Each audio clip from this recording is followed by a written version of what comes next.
Iyi ni radiyo BBC gahuza miryango ivugira i Londres kuri metero 19, 25, 31 na 41.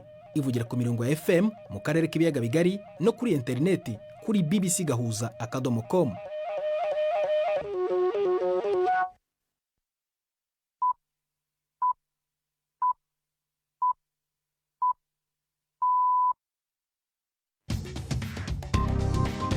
Ubu ni saa 10 n'igice ku isaha mpuzamahanga ya GMT, ni saa 12 n'igice ku masaha yo mu Rwanda no mu Burundi.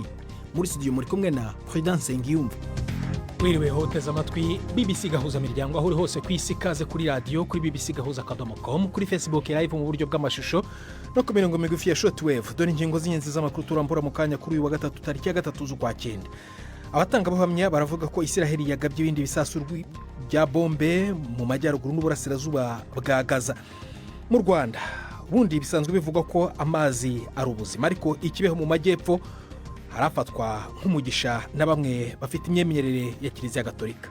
Side ingwa mu amaso ndahuma, numva umuriro uratse no gukanura ntibyashobokaga, nari nahumye, sinzi ukuntu nibuka ko mfite amazi nakuye ikibeho. Amazi nayo akarabye mu maso, umuriro wari uri kwaka mu maso warazimye, numva mbaye nk'aho umuntu ari guhuha mu maso.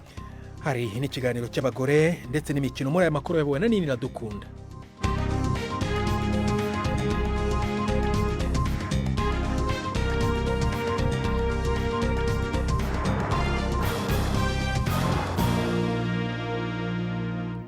Ibi byose n'ibindi bikubiye muri aya makuru ni mukanya nyuma ko Jacques Niyitegeka abagezaho incamake yandi y'ingenzi avugwa ku isi. Ubushinwa bwakoresheje akarasisi gakomeye ka gisirikare mu mujyi wa Beijing rwagati nk'umuhango wo kwibuka imyaka 80 ishize Ubuyapani butsinzwe mu ntambara ya kabiri y'isi yose. Abakuru b'ibihugu 26 barimo perezida w'Uburusiya Vladimir Putin n'umukuru wa Korea ya Ruguru Kim Jong-un bari bahari, ariko nta n'umwe mu bihugu bikomeye byo mu burasirazuba bwo mu burengerazuba bw'isi wari uhari. N'umuhango w'igitangaza wabonetsemo ibikoresho bya gisirikare byerekana ingufu zikomeye za gisirikare z'Ubushinwa n'ijambo rikomeye busigaye bufite mu rwego rwa diplomasi. Ahagaze mu marembo y'urubuga rwa Tiananmen, Perezida Xi Jinping yavuze ko Ubushinwa ntawe butinya. Hagati aho umukuru wa Korea ya Ruguru Kim Jong-un na perezida w'Uburusiya Vladimir Putin bagiranye ibiganiro nyuma aho bombi bitabiriye ako karasisi ka gisirikare k'ingabo z'Ubushinwa, aho bari kumwe n'umukuru wabo Xi Jinping. Korea ya Ruguru imaze igihe ifasha Uburusiya mu ntambara bwashoje kuri Ukraine, ibohereza intwaro n'abasirikare. Muri uwo mubonano bwana Putin yashimye Kim Jong-un kubera icyo yise ubutwari bw'ingabo ze. Ni inkuru ya Jean Mackenzie mugezweho na Yvette Kabatese.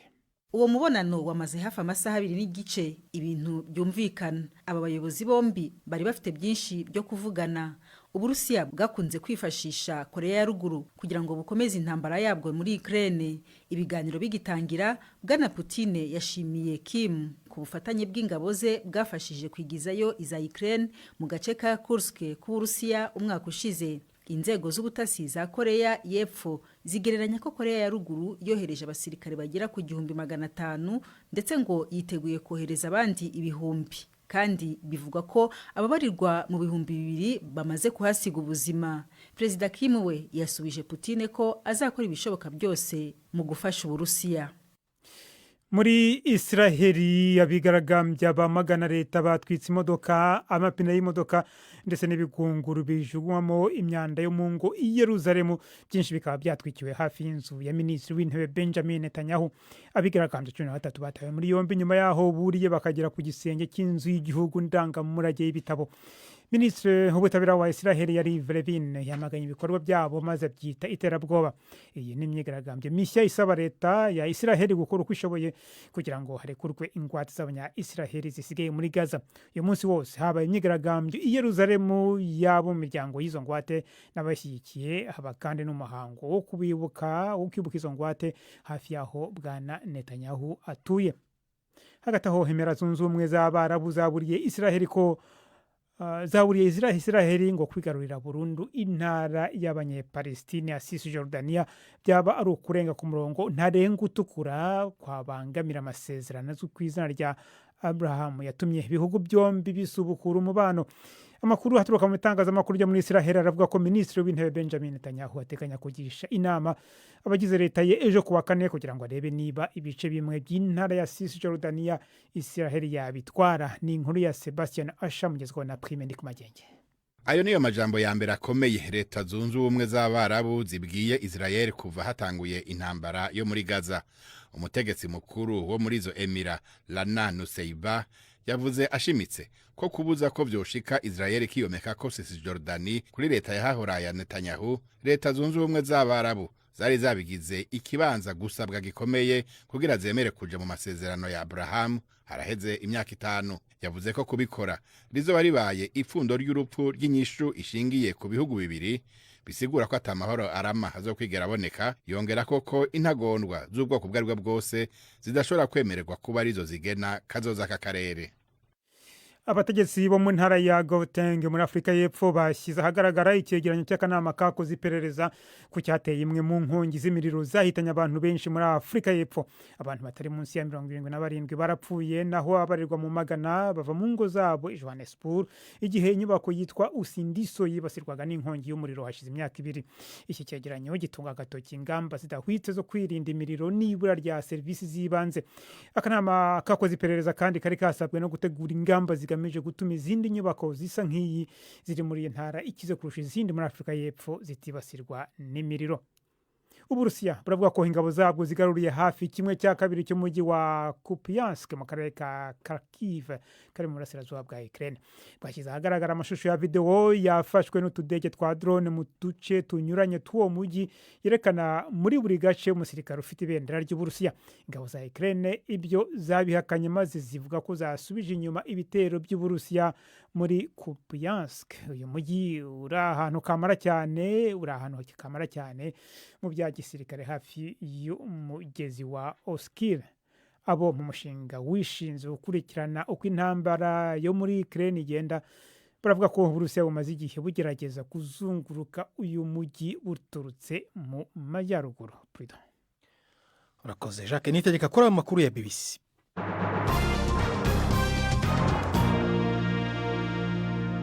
Ikaze ku makuru arambuye duhera mu karere k'uburasirazuba bwo hagati. Abatangabuhamya baravuga ko Israel yagabye ibindi bisasu bya bombe mu majyaruguru n'uburasirazuba bwa Gaza. Bibaye mu gihe abasirikare b'inkeragutabara ba Israel babarirwa mu bihumbi 100 batangiye kwitaba ku kazi kugira ngo ingabo za Israel zishobore kwagura ibitero byo kwigarurira umujyi wa Gaza wose.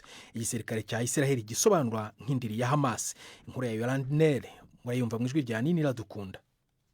Habonetse amashusho ya video yerekana umuriro waka nyuma y'aho abatuye muri utwo duce bavuze ko utudege twa drones tw'intambara twa Israel twasose ibisasu biturika. Umuriro uraka i Sheikh Radwan mu majyaruguru y'umujyi wa Gaza. Ishami rya ONU rishinzwe uburenganzira bw'ikiremwa muntu rivuga ko mu byumweru 2 bishize abandi bantu barenga 76,000 bavuye mu byabo hirya no hino muri uwo mujyi mu duce tuvugwamo inzara. Benshi bahunga berekeza mu turere dukora ku nyanja, ubu twuzuye abantu benshi cyane. 1/3 cy'abatuye umujyi wa Gaza nibo bonyine berekeje mu majyepfo ya Gaza nk'uko igisirikare cya Israel cyari cyabategetse. Ahitwa Al-Mawasi mu majyepfo, agace Israel yagenye ngo abakeneye inkunga abariho bafashirizwa, hari abantu barimo abana benshi bahiciwe igihe bari batonze umurongo bategereje amazi. Abahatuye bakavuga ko barashwe n'akadege ka drones k'intambara ka Israel ejo kuwa 2. Bamwe mu ngabo z'inkeragutabara za Israel barimo kwanga kujya ku rugamba maze bagashinja Minisitiri w'Intebe Benjamin Netanyahu gukomeza intambara kubera impamvu za politike aho kumvikana na Hamas kugira ingwate zirekugwe. Bivugwa ko amazi ari ubuzima, ariko ikibeho mu majyepfo y'u Rwanda harafatwa nk'umugisha. N'amazi bivugwa n'abafite ukwemera gushingiye ku idini Gatolika ko yatanzwe na Bikira Mariya igihe yabonekeraga abakobwa 3 mu myaka ya za 80. Bivugwa ko muri ayo mabonekerwa Bikira Mariya yatanze amazi muri ako gace katayagiraga binyuze mu masoko 3 yaje kuhavumburwa. Bamwe mu bahakorera ingendo rero ziyobokamana bavuga ko ayo mazi abafasha gukira zimwe mu ndwara. Cyakora Minisiteri y'Ubuzima y'u Rwanda igasaba abantu kugana amavuriro aho kwizera ibitangaza. Inkuru ya Yves Bucyana. ukigera ikibeho ikintu cya mbere gitangaza ni ukubona hafi ya buri wese mu baje mu rugendo nyobokamana agendana akajerekani k'amazi mu gishanga kiri hafi niho ayo mazi avomwa. Ndabona imirongo miremire y'abashaka kuvoma. Hari abumva babanza kubona amazi make yo kunywa, kuyimenaho mu mutwe, mu maso cyangwa ku birenge mu gihe bategereje kugerwaho bakavoma yo gutahana. Abaza kuri iri riba ni abafite imyemerere ko aya mazi ari ay'umugisha utangwa na Bikira Mariya agakiza mu buryo bw'igitangaza. Nza nkora porodowi iyo kudefiriza irancika side ingwa mu maso, amaso ndahuma, numva umuriro uratse no gukanura ntibyashobokaga, nari nahumye, sinzi ukuntu nibutse nibuka ko mfite amazi nakuye ikibeho, amazi nayo akarabye mu maso, umuriro wari uri kwaka mu maso warazimye, numva mbaye nk'aho umuntu ari guhuha mu maso. Amaso hari hajemo ibintu by'umweru, ariko natabawe n'aya mazi yo kw'iri soko. Muri 2001 Vatikani yemeye ko Bikira Mariya yabonekeye abakobwa 3 mu ishuri ry'abakobwa riri hano Kibeho kuva mu mwaka wa 81 kugera muri 89. Aya mazi asanishwa n'ayo mabonekerwa ya Bikira Mariya. Umwe mu bakobwa 3 byemejwe ko Bikira Mariya yabonekeye ni Nathalie Mukamazimpaka, aracyaba hano Kibeho, ariko akaba afite amateka mu gihe cy'amabonekerwa, kuko mu gihe cy'amabonekerwa Bikira Mariya twamusabye isoko y'umugisha, amazi. Aratubwira ati nzayibaha, ariko ku bundi twumvaga nyine dukeneye amazi cyane, kandi tukumva bishoboka ko yayaduha nyine aho ngaho hano hafi. Benshi iyo bagana mu gishanga haherereye iriba bagenda bavuga rozari ntagatifu. Uretse abo mu Rwanda n'abaturuka mu bihugu byo hanze, hari abifuza gutwara kuri aya mazi. Yolanda Masolwa ashinzwe ingendo nyobokamana z'abava muri Tanzania. Ubu nibwo buhamya bwe. Kuna kijana nilimpata toka jimbo la Geita. Hari umusore mu ntara ya Geita wari ufite kanseri y'ukuguru. Gusa no mu Protestanti ntabwo ari umugatolika. Twaramuzanye hano Kibeho, turamubwira tuti amasengesho yacu no gusaba, kuko we ni mama w'Imana yumva ibibazo by'abantu bose ku isi. Tumuzana hano kwiriba, turamubwira tuti saba Bikira Mariya agukiza ukuguru kandi ubikore ukumenaho amazi. Bigenje gutyo, nyuma twara n'andi mazi mu icupa. Nyuma y'igihe gito uwo musore yarakize ameze neza, aba i Geita. Kidonda kilipona kabisa na yuko Geita. Leta yasuzumye ubuziranenge bw'aya mazi, ihashyira amavomero agezweho, inemera ko akoreshwa n'abaturage. Nyuma y'igihe hano hatahuwe amasoko 3. Nubwo hari ubuhamya bwo gukira indwara kubera aya mazi yitwa y'umugisha, ariko ni ku myemerere ya bamwe, siko bose babyemera. Minisiteri y'Ubuzima y'u Rwanda ishishikariza abantu kwisuzumisha indwara no kugana abaganga ngo bavurwe aho kwiringira ibitangaza. Yves Bucyana, BBC Gahuzamiryango, Ikibeho.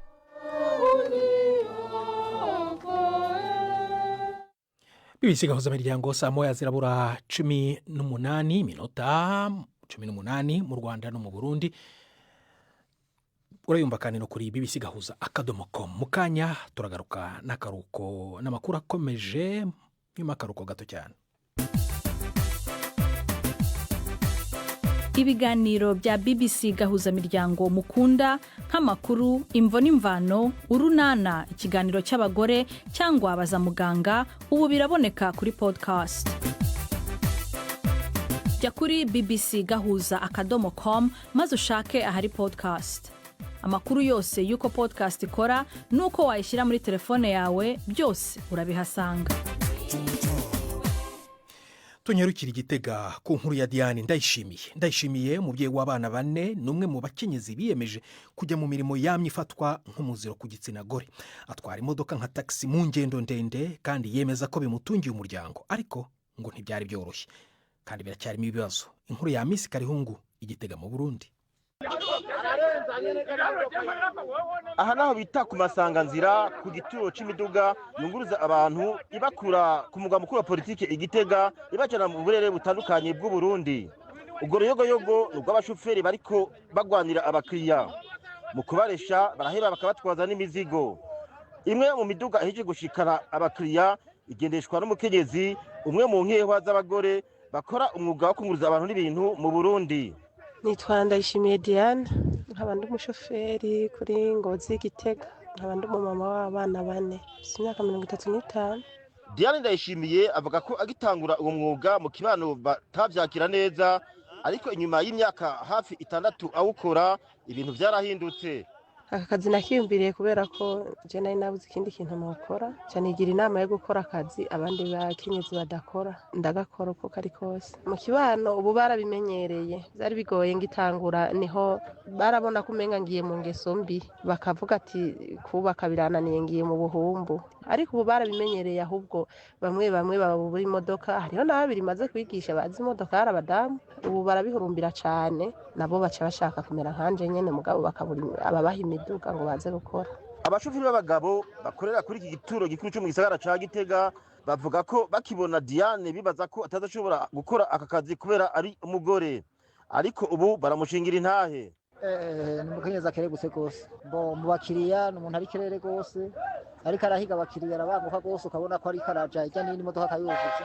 Oya ntibatinya, bararimbutse ubu kubera bagira ubwoba bwa mbere, nayo ubu baramumenyereye rwose kubera agakunze igihe kirekire. Umushoferi w'umukenyezi ni umushoferi ashoboye, ni gukaya na kujya kuntu dukarisha abakiriya, nta muntu ashobora kumutwara umukiriya ari hafi. Akazi mbona gakora nyine nk'abandi, agakora neza, nta ngorane n'imwe. Diane avuga ko ari umwuga utoroshe kandi usaba kwitanga. Intambamyi zirimo nka jewe ndubatse, hama nkaba ngiye gukora aka kazi mfise n'aba bana, bigace bisaba ko ntaha kare. Ubu rero ata n'ibitoro bihari, umuntu usanga agiye nko kunywesha hanze y'igihugu, bice bisaba ko mbashika mw'ijoro bwije. Hanyuma izindi ntambamyi zihari, urabizi ndi umuntu w'umukenyezi nkorera mu bagabo nk'aba, usanga biriko birangora cane kubera ko nyene baca bazanamo n'ibintu vy'inguvu, kuko gupakira umukiriya umwe hari igihe usanga umwe akwega uwundi akwega, nyene usanga bitoroshe.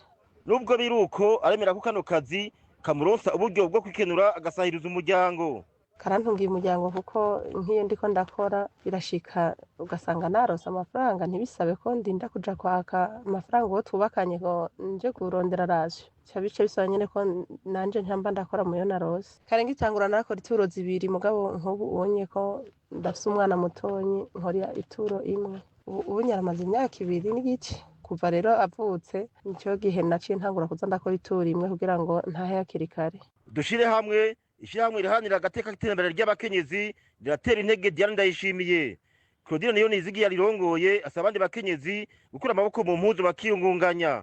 Ni umukenyezi yatahuye yuko umukenyezi ari inkingi y'urugo, umukenyezi ari umuntu afise uruhara rudasanzwe mu muryango, kandi ndamushimbira cyane kubona yarashobojwe kwiyumvira yuko yokora igikorwa nk'ico. Kumbura abakenyezi bumva ko bokwicara bakabasinda bibazwa, nibaza yuko basizwe n'iterambere canke n'amajambere. Ubu uko tubibona hari ubukene, amafaranga jewe sinzi ko mbona nabi, umenga aragoye, mbega jeho amariki, umuntu agura iki, akoresha iki muri ubu buzima bugoye. Je ntera kama umukenyezi wese araba ikintu yokora naho coba gitoya, aterera agira uruhara kugira ngo ubutunzi bw'umuryango bwiyongere canke bashobore kubaho. Uko iminsi igenda niko bigenda bimenyerwa buke buke mu Burundi ko abagore bashobora gukora neza umwuga canke imyuga kera yafatwa nk'iy'abagabo. Amisi Karihungu, Igitega. Urakoze Amisi Karihungu. Tuve Igitega tugiye i Kigali na Yves Bucyana mu mikino. Imikino kuri BBC gahuza miryango. Mwireho neza mwese bakunzi b'imikino kuri BBC. Reka mpere mu mikino y'amajonjora y'igikombe cy'isi ku mugabane wa Afrika. Ikipe y'u Rwanda Amavubi iri muri Nigeria, aho kuwa gatandatu izahura na Super Eagles mu itsinda rya gatatu. Naho muri iryo tsinda kandi kuwa gatanu Afrika y'Epfo izakina na Lesotho. Benin yakire Zimbabwe. Iryo tsinda riyobowe na Afrika y'Epfo n'amanota 13. Amavubi y'u Rwanda ari ku mwanya wa kabiri n'amanota 8 anganya na Benin, mu gihe Nigeria iri ku mwanya wa 4 n'amanota 7.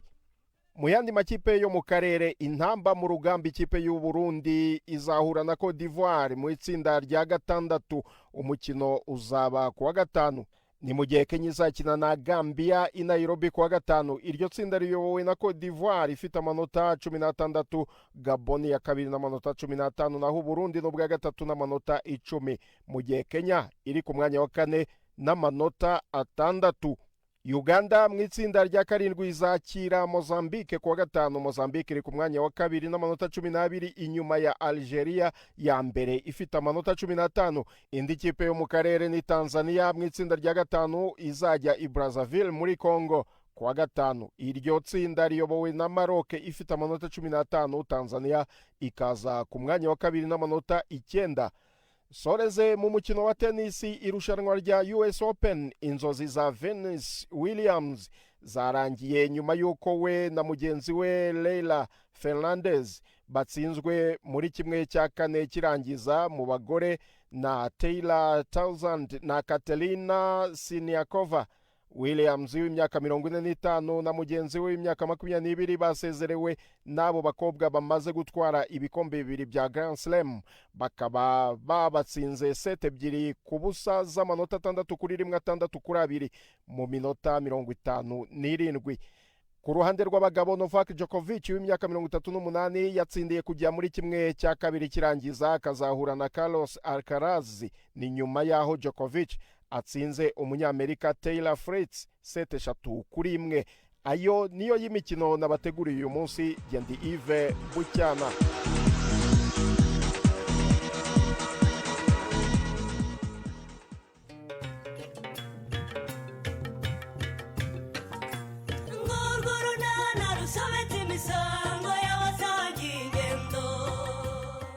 Mu kiganiro runana cyo kuri wa kane twabateguriye Pascal Karame. Abana bameze bate? Bameze neza. Pascal, ndakumva muga. hari amakuru nkuzaniye ariko wihangane si meza. Ngo ni 12:45 kuri BBC.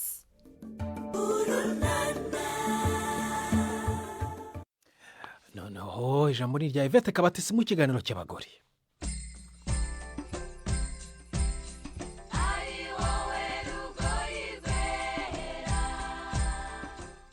Umubare w'abagore n'abakobwa bakora ubugeni bwo gushushanya ngo uracyari muke ugereranije na bagenzi babo b'abagabo.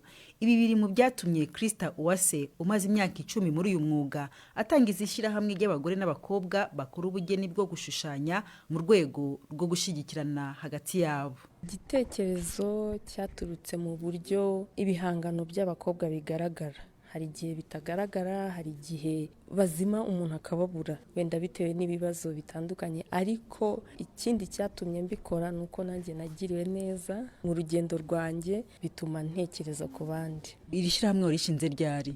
Twatangiye muri 2020 muri kiriya gihe cy'icyorezo, kuko naho twahuye n'ingorane. Icyorezo cyatumye ibikorwa byacu bitagaragara, bitamenyekana, naho byari biri ugasanga nta mbaraga zirimo. Ndavuga nti se wabifata tukabishyira ku mbuga nkoranyambaga tukareba niba ari cyo bitanga, kandi koko byaje gutuma tugaragara, tumenyekana, n'abantu batugana, n'amahirwe atangira kuza gutyo.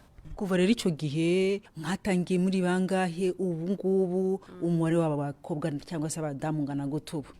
Dutangira twamuritse turi 35, ariko hari harimwe utakiriho, ari wa 36, kuko nawe turatumubara muri ayo mateka.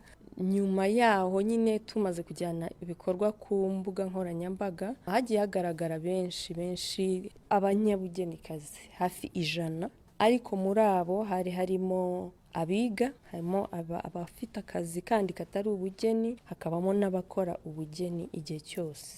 Navuga ngo nyuma y'imyaka hafi 6, urugamba rwo kugira ngo umukobwa n'umugore bashushanya bazamuke, ubu Krista washinze iryo shyirahamwe ryanyu, waba warugezeho?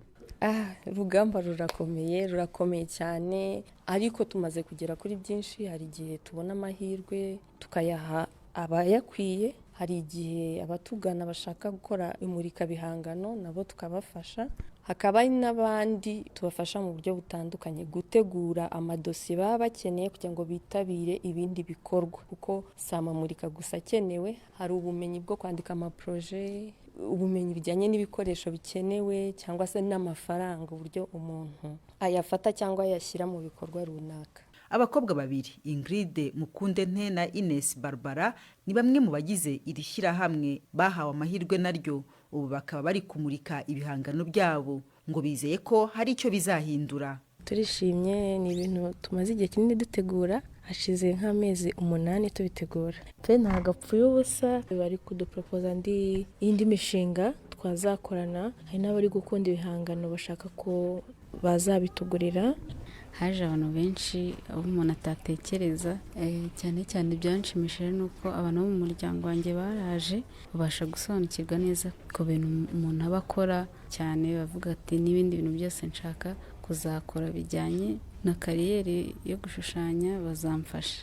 Uyu munsi ubugeni bwo gushushanya bushobora gutunga umuntu cyane cyane nk'amwe b'abakobwa. Oya, ntabwo birageraho navuga ngo nibyo bintunze nkanjye, kuko ibintu nkunda gushushanya cyane ntabwo abanyarwanda baba babyumva ko ni ibintu bijimije, ko abanyarwanda bakunda ibintu bigaragara, niba ari umuntu akaba ari umuntu, niba ari ibyatsi akaba ari ibyatsi. Rero ugasanga ntabwo ngira audience nini y'abanyarwanda. Rero urumva nagize iyo mbogamizi, njya gushaka kandi kazi ariko ngeraho birananira. Byarangiye nongeye kugaruka kwishushanyiriza. Inzitizi nuko harimo bamwe bakitinya, hari n'abo haba amahirwe ntibayamenye, hari amakuru aza akaba yajya nko muri nk'amagarera amwe n'amwe cyangwa ahantu runaka ntagere ku bantu bose ntibabe bayamenya. Indi nzitizi ya kabiri buriya ntabwo bakunda kwizera ko natwe twashushanya. Ushobora no gukora ibintu byiza ariko ntiyumve ko ari wowe wabikoze, ahubwo ati wabishushanyishije. Ko muri sosiyete ntabwo baratwakira cyane, ugasanga nabyo ni inzitizi iyo ngiyo ikomeye dufite. Inzitizi nk'izo zituma hari bamwe mu bakobwa n'abagore bakora ubugeni bwo gushushanya bacika intege bakabivamo, ariko Krista Uwase washinze ishyirahamwe ryabo arabashishikariza kwihangana no gutegereza, gutuza, kuko ubugeni ahantu buturuka ni ahantu haba hakomeye kandi bisaba ko mu mutwe umuntu aba atuje, mbese ukabanza ukiyakira, kuko hari n'igihe habaho ikintu cyo gushaka kwirukanka n'abandi barimo kwirukanka, ugasanga si cyo gihe cyawe, kaba ngombwa rero kugenda gahoro. Dusoza, nkamwe muri mu bugeni b'abakobwa n'abagore, ni nk'ubuhe butumwa mwaha abantu? Bwa mbere ni guha agaciro ubugeni, kuko ubugeni ni umuco. Ikindi no kubaha imirimo iyo ari yo yose y'abagore cyangwa abakobwa. Ikindi nifuza ko ubugeni bwajya mu mashuri atandukanye, kuko biri mu bintu byubaka igihugu, ibintu bituma abantu bahanga udushya, mbese impinduka zituma dutera imbere. Rero ndasaba abantu ibyo bintu kubitekerezaho, n'abayobozi bacu kubishyiramo imbaraga cyane, mbese gukundisha abantu impano z'abanyarwanda. Aba bari abakobwa bakora ubugeni bwo gushushanya twaganiraga, ni naha rero dusoreje. Muramuke neza. Urakoze Yvette Kabatesi n'abo bakenyezi cyangwa abagore mwaganiraga, ni namwe muri kudusoreza ibiganiro byacu, ariko Jacques Nitegeka agarutse muri studio ku makuru agezweho ku isi. Ubushinwa bwakoresheje akarasisi gakomeye ka gisirikare mu mujyi wa Beijing rwagati mu muhango wo kwibuka imyaka 80 ishize Ubuyapani butsinzwe mu ntambara ya kabiri y'isi yose. Abakuru b'ibihugu 26 barimo perezida wa Burusiya Vladimir Putin n'umukuru wa Korea ya ruguru Kim Jong-un bari bahari, ariko nta n'umwe wo mu bihugu bikomeye byo mu burengerazuba bw'isi wa ruhari. Hagati aho umukuru wa Korea ya ruguru Kim Jong-un na perezida w'Uburusiya Vladimir Putin bagiranye ibiganiro, nyuma yaho nyine bombi bitabiriye aho karasisi ka gisirikare k'ingabo z'Uburusiya.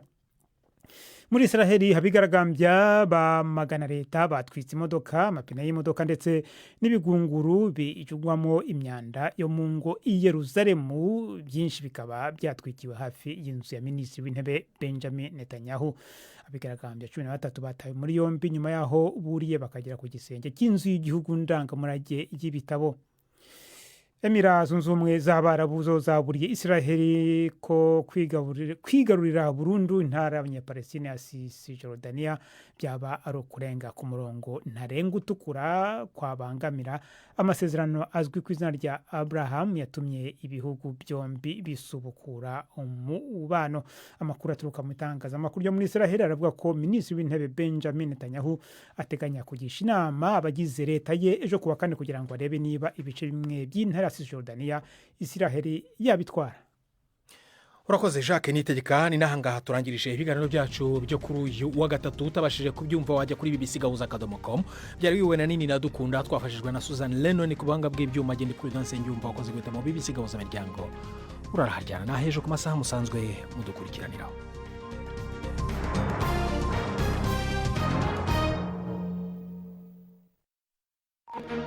Thank you.